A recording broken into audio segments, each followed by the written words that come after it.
Hello out there. First of all, it's hot. Oh my gosh. Okay, this is Onye and welcome to another episode of Confessions of an Influencer or Confessions of a Content Creator.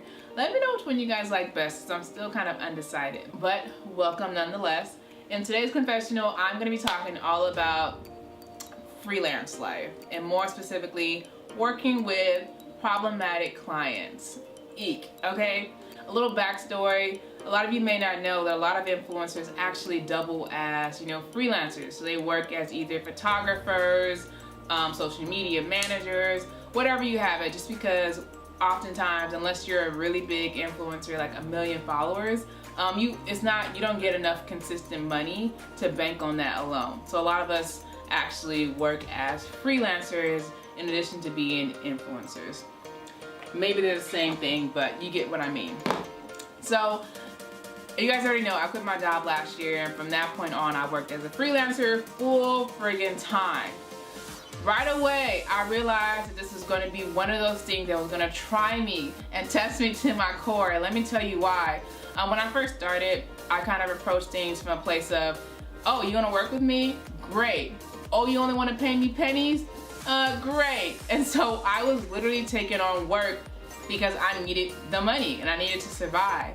After a while, it became unsustainable because I had all of these clients and I was working so hard, yet because they were lower paying clients, I wasn't bringing in enough to stay afloat, but I was working around the clock. So it just wasn't really adding up for me. And because I was working from a place of I needed to survive, I kept taking on these lower paying clients.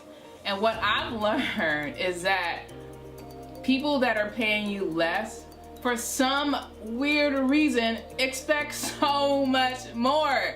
I'm to this day baffled by it. I don't know what the rationale is behind that, but you're paying me pennies and you want me to work around the clock.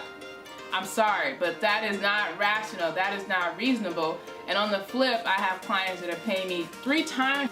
I don't hear a word from them, and they're just heavenly clients. I don't know what that's about. I don't have the answer, but it began to drive me berserk, literally berserk. And it got to a point, good God, I am hot. I am sweating bullets. Maybe you can't see it, but good Lord. Okay. It got to a point where it was impacting my health. Like, I wasn't getting any sleep. I was sick all the time. I had bags hanging down to the floor. And I just had to be like, yo, I'd rather be living on the streets right now than to be doing all this just to survive. Like, it was too much.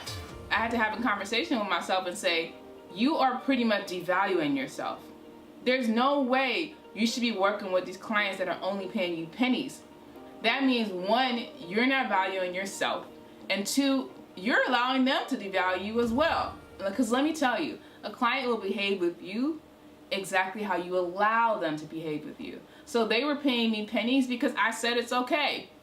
I said, yeah, I'm only worth 2 pennies. So guess what? That's what they paid me. And yet they expected the world and the whole universe. So I eventually got to a point once I realized that, like, I was not doing okay. I was not faring well. I said, look, I have 7-8 years of experience under my belt, right? I've gone to 2 top tier universities. I know this stuff, like social media stuff, influencer stuff. I know it like the back of my hand. Why should I sit here and accept pennies? And not only that, but be working around the clock for clients that honestly, I don't know that they value what I bring to the table. It literally took me saying, look girl, you are a badass, okay? You are a badass that deserves more than just pennies. And I had to say, I'm willing to walk away from these clients. I'm willing to cut ties if it means that, because this is not the type of client that I want. It wasn't just the fact they were paying me pennies, but they were asking for so much.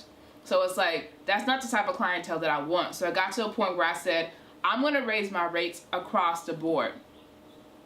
Point blank, period, okay? Naturally, I'm gonna lose clients, but that's okay, because the clients that stay are the clients that value me and know that what I bring to the table is priceless. That's the type of client that I want. And now, fast forward to today, I'm working with far fewer clients, but guess what? They're paying me what I'm worth, right? And so I'm not in a position where I was last year where I'm working around the clock, stressed, bagged, hair pulled out, you know what I mean, just for pennies. It didn't make sense, okay? And so I say to anybody out there that's working as a freelancer, number one, know your worth. Two, demand your worth. Demand from clients what you're worth. Because like I said, they're going to treat you how you allow them to treat you. If you approach them as a $2 consultant or a $2 photographer, guess what? That's what you're going to get out of them. You can't be afraid to walk away from something, to leave something on the table, or to demand what you're worth.